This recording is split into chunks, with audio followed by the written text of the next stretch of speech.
ऐसे हम कह सकते हैं कि ये संगम परंपरा जो है, तो समाज धर्म कुछ रहा है तो अपने समाज में, मैं ये नहीं कहता केवल संगम परंपरा है, और भी लोग हैं, लेकिन संगम में एक प्रक्रिया है जिससे जो जैसा है वैसा उसको लेकर जैसा चाहिए वैसा उसको बनाया जाता है। ऐसी यह परंपरा है। मेरा अनुभव है, छात्रावास में एक बालक, अनपढ़ बालक, दूर जंगल में जिसका घर है, घर में खाने पीने को तो है लेकिन कैश नहीं रहती, तो कैश कमाने के लिए तहसील स्थान पर आया।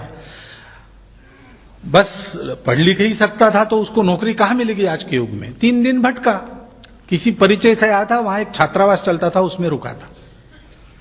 3 दिन उसको नौकरी नहीं मिली। उसने छात्रावास को देखा कि वहां भोजन बनाने के लिए कोई चाहिए, साफ सफाई करने के लिए चाहिए। तो छात्रावास प्रमुख उसने कहा छात्रावास प्रमुख को कि मुझे नौकरी दीजिए, मुझे आवश्यकता है। तो छात्रावास प्रमुख ने बताया उसको कि हमारा छात्रावास वो मिशनरियों का जैसा नहीं है कि पैसा आ रहा है, कहां से आ रहा है पता नहीं, लेकिन आ रहा है और दिया जा रहा है। हम तो बहुत गरीब लोग हैं, हम तुमको ज्यादा दे नहीं सकते, तुम्हारा उसमें होगा नहीं। तो बोले कहीं कुछ मिलता नहीं, थोड़ा मिल जाए। तो छात्रावास प्रमुख ने कहा भाई 30 रुपया महीना से ज्यादा हम तुमको नहीं दे सकते। तो उसने कहा ठीक है, 4 महीने का इकट्ठा दे दीजिए, कुछ नहीं भेजने से 4 महीने में 100 रुपया घर भेजूंगा, खाना पीना रहना यहां हो जाएगा। ठीक है, रह गया वो। 4 महीने के बाद छात्रावास प्रमुख ने उसका 120 रुपया उसके हाथ पर रखा, उसने वापस कर दिया। छात्रावास प्रमुख ने कहा कि क्यों भाई, क्या हुआ? उसने कहा देखिए मैं गुस्सा नहीं हुआ, मैं रहने वाला हूं, काम करने वाला, पैसा नहीं लूंगा। क्यों? तो यहां एक आए थे, वो क्या कहते प्रचारक, वो प्रचारक आए थे, उनको मैंने पूछा क्या पढ़े हैं? तो उन्होंने कहा कि M.Com LLB। मैंने बोला ये क्या होता है? तो उन्होंने बताया तुम क्या पढ़े हो? तो 4वीं क्लास। ठीक है, तो 10वीं 12वीं 15वीं 18वीं ऐसा मैं पढ़ा हूं। ये इतना पढ़े? तो कहां नौकरी करते? तो नौकरी वोकरी कुछ नहीं, फिर पैसा नहीं कमाता हूं, वकालत नहीं करते। फिर घर का कैसे चलता है?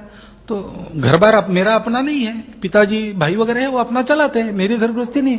क्यों नहीं है? ये काम करना है, इस काम का कोई मिलता कुछ नहीं मिलता है, तो फिर आप क्यों करते हैं? तो अपने लोगों के लिए करना है। तो मेरे मन में विचार आया कि ठीक है ये M.Com LLB हो गए और फिर भी कर रहे हैं, हम 4वीं पास है तो क्या हुआ, हम नहीं कर सकते? हम भी करेंगे। 10-12 साल वो पूर्णकालिक के नाते निष्ठापूर्वक काम करते रहा। उसके घर की स्थिति देखकर बाकी कार्यकर्ताओं को लगा कि अब इसको थोड़ा वो भी देखना चाहिए, उसको ड्राइवरी वगैरह सिखाकर उसको फिर घर गृहस्थी वाला हमने बनाया योजना से। ये प्रेरणा वहां मिलती है उसकी योजना। और योजना क्या है? बौद्धिक वर्ग नहीं, भाषण नहीं, कुछ नहीं, दीप से दीप जलता है, जीवन से जीवन जलता है। वो जीवन थे, वो जीवन है, वैसे जीवन और चाहिए।